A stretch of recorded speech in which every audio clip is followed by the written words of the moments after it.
Bismillahirrahmanirrahim. Assalamualaikum warahmatullahi wabarakatuh.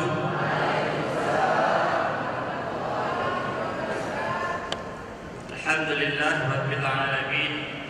Wassalatu wassalamu ala sayyidil mursalin sayyidina Muhammadin wa ala alihi wa sahbihi ajma'in.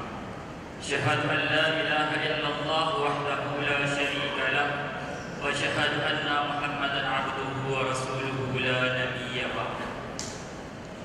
Rabbi shrah li sadri wa yassir li amri wa hlul 'uqdatam min lisani yafqahu qawli, amma ba'd.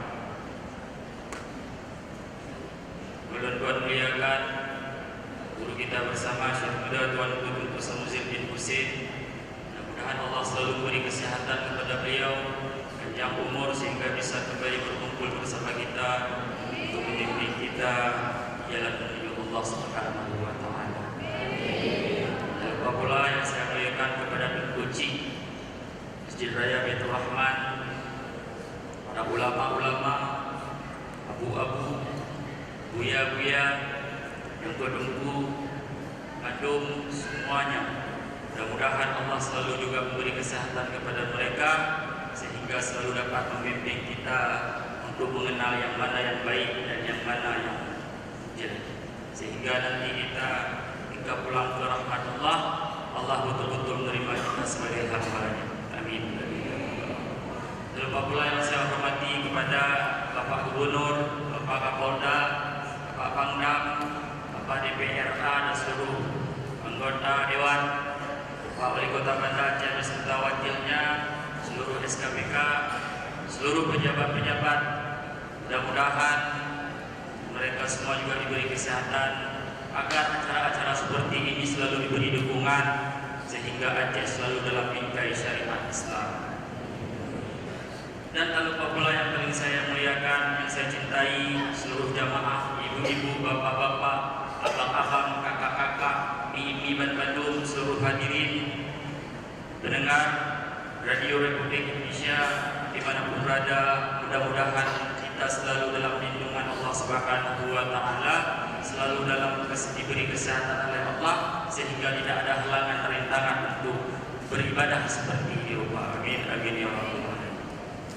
Ibu-ibu, bapak-bapak yang saya muliakan, pada malam yang berbahagia ini, sebelum panjang lebar saya berbicara, maka lebih awal saya memohon maaf terlebih dahulu. Mungkin dalam silap kata nanti saya berbicara silap tingkah, maka lebih awal saya memohon maaf kepada ibu-ibu, bapak-bapak sekalian. Adapun yang ingin kita sampaikan pada malam hari ini tentang adab, tentang akhlak. Mungkin ada yang bertanya, Ibu, apakah Tengku sudah beradab sehingga membicarakan adab? Apakah Tengku sudah berakhlak? Belum. Sama, belum beradab, belum berakhlak. Maka saya coba untuk berbicara hal seperti ini agar saya lebih beradab, agar kita semua lebih beradab, lebih berakhlak, baik berakhlak kepada Allah, kepada Rasulullah, dan kepada sesama kita di lingkungan sekeliling kita. Tidak inyo dan pegang-pegang, ya saling bercakap, saling ngomong-ngomong. Kesalahan yang baik, tidak ada yang baik. Kita semua datang ke sini adalah untuk bertobat kepada Allah, memohon ampun kepada Allah. Kita sama-sama kita di sini, tidak ada yang lebih. Kami di sini pun yang di depan ini sama seperti ibu-ibu, sama seperti bapak-bapak. Semuanya tujuannya adalah untuk beribadah kepada Allah agar Allah mengampuni segala dosa-dosa kita yang belakang dan dosa-dosa kita yang akan datang nanti. Mudah-mudahan ibu-ibu, bapak-bapak yang dirahmati Allah, kebetulan masih dalam momen Maulidur Rasul. Mudah-mudahan penyampaian tentang adab ini, tentang akhlak, bagaimana Rasulullah berakhlak kepada para sahabatnya, kepada para umat, mudah-mudahan bisa mengalir titisan-titisan akhlak Rasulullah itu kepada kita selaku umat, umat beliau di akhir zaman. Ibu yang dirahmati Allah, dalam sebuah hadis Rasulullah menyampaikan, innamal bu'istu liyutammima makarimal akhlak. Sesungguhnya aku diutus ke atas permukaan bumi ini adalah untuk memperbaiki akhlak manusia. Aku diutus ke atas permukaan bumi ini, kata Rasulullah, adalah untuk memperbaiki akhlak manusia. Tanda kutip, berarti bahwa Rasul diturunkan ke atas permukaan bumi adalah untuk memperbaiki akhlak manusia, bukan untuk menyenangkan kita.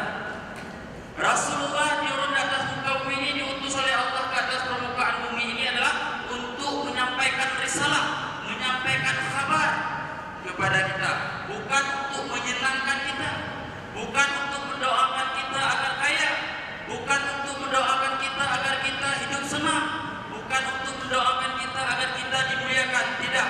Tapi Rasulullah diturunkan ke atas permukaan bumi ini adalah untuk memperbaiki akhlak manusia, untuk menyampaikan kabar gembira dan kabar takut, basyira wa nadhira, untuk menyampaikan kabar, untuk menyampaikan risalah daripada Allah Subhanahu wa taala, bukan untuk menyenangkan kita. Ingat, untuk memperbaiki akhlak manusia, bukan untuk menyenangkan kita. Nah, itu perlu tanda kutip. Jangan nanti salah seolah-olah Rasul turun ke atas permukaan bumi untuk menyenangi kita, untuk mendoakan kita agar umatnya kaya, tidak. Tapi untuk menyampaikan kabar gembira. Begitu juga para ulama-ulama selaku warasatul anbiya. Mereka turun di atas permukaan bumi ini diutus oleh Allah, diangkat oleh Allah untuk menyampaikan kabar, menyampaikan risalah daripada Allah dan Rasul, bukan untuk menyenangkan kita. Karena kebiasaan kita, termasuk yang mudah, ketika seseorang yang menyampaikan kabar, pertama kita anggap dia adalah seorang ulama, bahkan kita anggap sebagai guru. Tetapi ketika keinginan kita tidak tercapai ataupun tidak dapat menyenangkan kita, panena ulamanya. Nah, coba kita renungkan kembali, kita kaji ulang perjalanan kita di belakang. Apakah ya seperti itu atau ada saudara-saudara kita di samping? Mudah-mudahan ke depan kita betul-betul menganggap bahwa Rasul, para ulama, guru datang kepada kita bukan untuk menyenangkan kita, tapi untuk menyampaikan kabar, untuk menyampaikan yang mana yang benar dan yang mana yang salah. Persoalan kita mau berbuat atau tidak, itu urusan kita. Persoalan kita mau melakukan apa yang disampaikan, itu urusan kita, bukan urusan beliau. Rasulullah saja seorang Rasul maksum, utusan Allah, beliau hanya menyampaikan kabar, mengingatkan kepada para sahabat-sahabatnya, bukan untuk memberi hidayah. Urusan memberi hidayah adalah Allah. Pamannya sendiri saja, yaitu Abu Thalib, tidak mampu beliau beri hidayah. Abu Lahab saja, keluarganya, pamannya, tidak mampu beliau memberi petunjuk. Semuanya itu urusan Allah. Urusan ulama, urusan Rasul, urusan guru adalah hanya menyampaikan. Nah, persoalan petunjuk kita mau berbuat atau tidak, itu semua terpulang kepada kita. Maka ibu-ibu yang dirahmati Allah, mari kita kaji kembali bagaimana akhlak Rasulullah, bagaimana beliau memberi adab tauladan kepada para sahabat-sahabatnya. Begitu juga para sahabat-sahabatnya, bagaimana beradab kepada Rasulullah. Dalam riwayat dikatakan bahwa para sahabat ketika Rasulullah datang, para sahabat Rasul ketika Rasulullah datang, pertamanya mungkin ribut, agak riuh, tapi ketika Rasulullah datang, semuanya senyap sunyi, tak berkotek sedikit pun. Mereka duduk di hadapan Rasulullah itu seperti patung tak bergerak. Diibaratkan sebuah benda itu berdiri burung di atas kepala. Ibarat kita berdiri burung, ibu-ibu, di atas kepala. Kita berusaha agar burung tersebut tidak terbang, maka kita diam, tidak bergerak. Begitulah diibaratkan para sahabat berakhlak patuh kepada Rasulullah. Mereka mendengar apa yang disampaikan oleh Rasulullah. Mereka tidak bergerak, mereka tidak riuh, mereka tidak berpikir kemana-mana. Beliau hanya fokus patuh apa yang disampaikan oleh Rasulullah. Diam, tak bergerak bagaikan patung. Begitu akhlak mereka. sedikit disampaikan oleh Rasulullah mereka dapatkan. Bahkan yang nggak disampaikan oleh Rasulullah pun Allah buka pintu hikmah kepada mereka. Kenapa? Karena mereka beradab, karena mereka patuh, karena mereka cinta. Maka apapun yang disampaikan baik dari Allah maupun dari Rasul, mereka langsung tertancap di hati. Yang tertancap di hati tak goyang sedikit. Sesuai dengan apa yang disampaikan yang dikatakan oleh indatu-indatu kita dulu. Takdim ke goreng merempok ijazah, takdim ke nambah merempok harta, takdim ke Rasul merempok syafaat, takdim ke Allah merempok surga. Jelas. Kita takdim beradab kepada guru maka jumpa ijazah. Makna ijazah itu apa? Ilmu yang telah diturunkan oleh guru kepada kita. Betul-betul ada penutup selaya, ada ijazahnya. Bukan selembar kertas itu ijazah, tapi ijazah guru kita telah meridhai, telah merelakan ilmu yang telah diberikan kepada kita. Jelas. Karena apa? Karena kita patuh, karena kita beradab dan karena kita cinta. Para ulama yang soleh dulu menyampaikan bahwa adab itu, adab adalah pintu ilmu. Adab itu adalah pintu ilmu. Maka mereka mengatakan bahwa kami menuntut adab dulu selama 30 tahun, baru kami menuntut ilmu selama 20 tahun. 30 tahun, Mak. 30 tahun ibu-ibu, bapak-bapak mereka menuntut adab sebelum mereka menuntut ilmu. Maka wajar mereka jadi orang-orang yang soleh, berbagai ilmu mereka kuasai karena adab. Imam Syafi'i itu imam yang 4. Imam Syafi'i setelah 15 tahun beliau menuntut ilmu kepada Imam Malik, beliau pulang ke rumah dengan tanpa adab. Apa kata ibunya? Pergi kembali kamu belajar adabmu baru kamu pulang ke sini. Maka tidak salah kata Rasulullah, al-adabu fawqal ilmi. Walaupun sudah sangat alim, kita sudah sangat pintar, tapi kalau tidak ada adab, sia-sia semuanya. 15 tahun Imam Syafi'i menuntut ilmu kepada Imam Malik. Ketika pulang ke rumah diusir oleh ibunya. Karena apa? Karena beliau belum ada adab. Diusir, disuruh kembali lagi belajar lagi. Baru diterima oleh ibunya ketika beliau sudah beradab.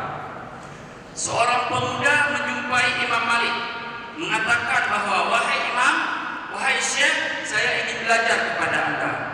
Wahai pemuda, kata Imam Malik, pergi dulu engkau belajar adab, baru engkau datang kepadaku belajar ilmu. Ini penting. Adab itu penting. Tadi dikatakan pintu ilmu. Berarti kalau pintu sudah terbuka, maka ilmu dengan mudah masuk ke itu. Tentu ada kawan saya memang gak beradab kan, tapi sekarang dia sudah jadi profesor, tapi dia sekarang sudah jadi ulama, sudah jadi tengku, berbagai kitab dia hafal. Bisa dia dapatkan seperti itu, tapi sayang karena tidak beradab, maka ilmu yang dia wariskan itu, kealiman yang dia dapatkan itulah diwarisi daripada kealiman iblis. Dia warisi daripada kesombongan iblis. Maka wajar dia sombong, maka wajar dia angkuh, karena dari awal dia beradab apa belajar tidak beradab. Artinya pintu ilmu belum terbuka, cuma dia tahu bukan ilmu yang dia dapatkan, tapi dia tahu, maka apa diwarisi kesombongan iblis kepada dia. Iblis bagaimana alimnya itu? 40.000 tahun di beliau iblis itu mengajarkan malaikat, guru para malaikat. Namun karena merasa diri, maka sia-sia semuanya itu, dilaknat oleh Tuhan, diturunkan daripada surga. Maka kita kalau tidak beradab, kita mendapatkan ilmu tanpa didasari dengan adab, maka wajar. Begitu kita alim, kita dimuliakan orang jadi sombong, jadi angkuh, seolah-olah kita lah yang alim, seolah-olah kita lah yang tahu segala-galanya. Ini hati-hati ini. Maka mari sekarang dengan berkat zikir, dengan berkat kita berbanyak sholat, kita tambah dengan sholat sunnah, kita tambah dengan puasa sunnah. Mudah-mudahan Allah membukakan pintu hati kita sehingga akhlak kita di hadapan masyarakat, baik di hadapan guru betul-betul lahir akhlakul karimah sesuai yang telah dituntun oleh Rasulullah SAW. Ibu-ibu yang dirahmati Allah, kalau kita lihat perjalanan hidup Rasulullah dari beliau kecil sampai beliau wafat, betul-betul semuanya penuh dengan peradaban. Dari kecil beliau sebelum diangkat jadi Rasul sudah disegani oleh masyarakat Mekah pada saat itu, bahkan digelar sebagai Al-Amin, yang terpercaya. Mengapa bisa demikian? Dikarenakan beliau penuh dengan adab, penuh dengan akhlakul karimah, walaupun belum diangkat jadi Rasul. Namun ketika beliau diangkat jadi Rasul, bukan angkuh, bukan sombong, malah terpancar lebih akhlak beliau. Walaupun dicaci, walaupun dihina, bahkan diancam dibunuh sekalipun, akhlak beliau makin bertambah terpancar. Sehingga banyak orang-orang Quraisy, orang-orang kafir masuk Islam karena gara adab dari Rasulullah. Ibu-ibu, jemaah, ternyata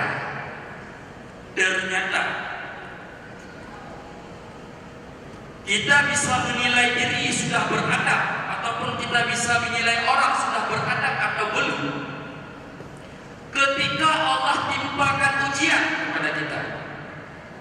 Kalau masih senang, masih kaya, bolehlah beradab. Nggih. Nah, masih diberi kesenangan oleh Allah, diberi kesenangan, kegembiraan oleh Allah. Tapi ketika diberi ujian oleh Allah, apakah masih ada adab seperti itu, akhlak seperti itu? Ini kita kaji diri, ibu. Kalau lagi senang kita sangat baik kepada orang lain, tetapi ketika Allah beri kita musibah, beri kita dicaci, dihina, ternyata baru lahir yang aslinya, baru lahir yang aslinya. Ketika dihina, tatkah betul? Betul. Itu ketika diuji. Gak ada otak kamu ketika diejek, dicaci oleh orang. Memangnya lo punya otak? Kita tambah lagi balas kepada dia. Itu ketika diuji. Seperti Rasulullah, beliau dari sebelum dapat ujian oleh Allah, yang dari kecilnya tidak dicaci, tidak dimaki, bahkan tidak diancam dibunuh. Begitu lahir akhlaknya. Namun ketika beliau diangkat jadi Rasul, dicaci, dihina, bahkan diancam dibunuh, diludah dan sebagainya, tetap akhlak beliau makin bertambah, dapat terpancarkan. Ini bisa kita lihat pada diri kita, ibu. Bisa kita nilai pada diri kita sendiri. Selama ini saya sangat baik kepada orang lain. Semua yang saya jumpa, saya cium tangan, bahkan saya cium lutut. Apakah ketika Allah memberi ujian kepada saya dicaci, saya dihina, saya difitnah, apakah akhlak tersebut masih lahir? Kalau belum, berarti kita belum beradab, berarti kita belum berakhlak. Yang tadi itu semuanya hanyalah pura-pura. Kenapa bisa pura-pura? Karena kita masih dalam keadaan gembira. Maka bisa kita kaji, kita nilai diri sendiri. Sering-sering kita berdiri di depan kaca, kita kaca diri sendiri. Kita lihat diri sendiri. Seberapa baik saya selama ini? Bagaimana kehidupan saya selama ini? Apa yang harus saya lakukan ke depan? Bagaimana saya ke depan ini? Apakah akan diterima oleh Allah sebagai hambanya? Apakah akan diterima oleh Rasulullah sebagai umatnya atau tidak? Maka ibu-ibu yang dirahmati Allah, bapak-bapak semuanya yang saya muliakan, mari kita hadirkan dengan berkat zikir, dengan memperbanyak zikir. Mari kita lahirkan akhlakul karimah yang penuh dengan peradaban dalam kehidupan sehari-hari.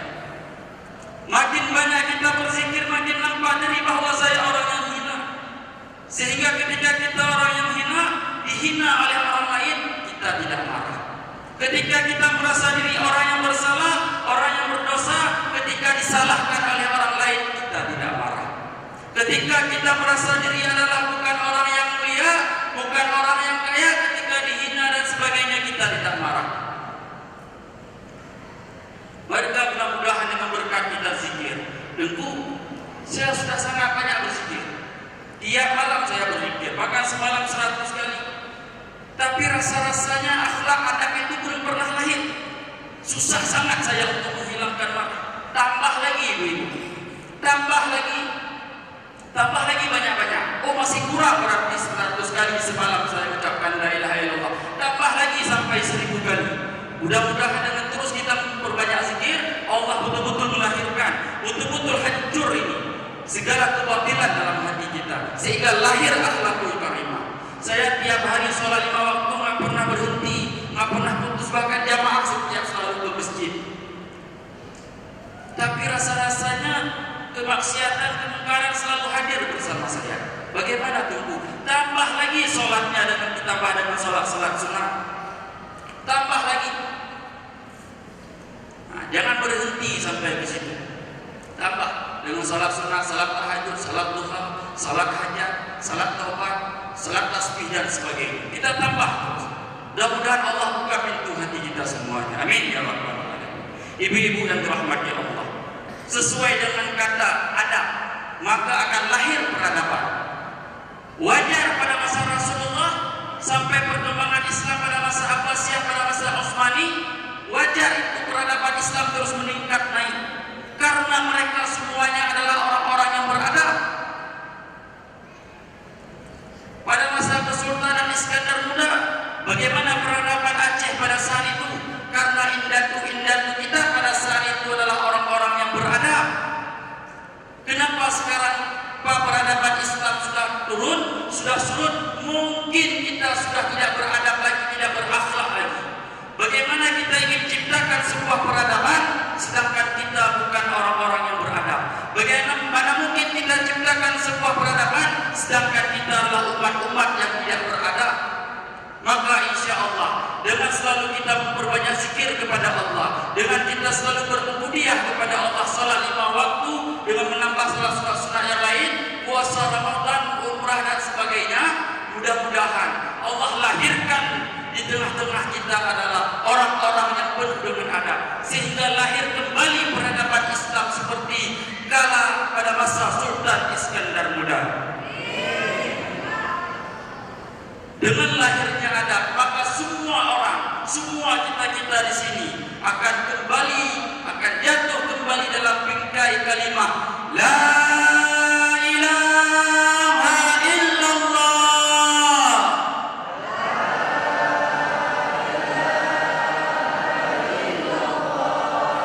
La ilaha illallah.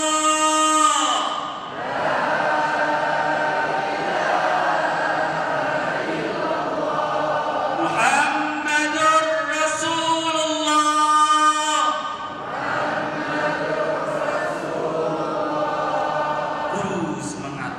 Semangat mengolah marwah dan mengolah buah ria buah raja di negara Aceh.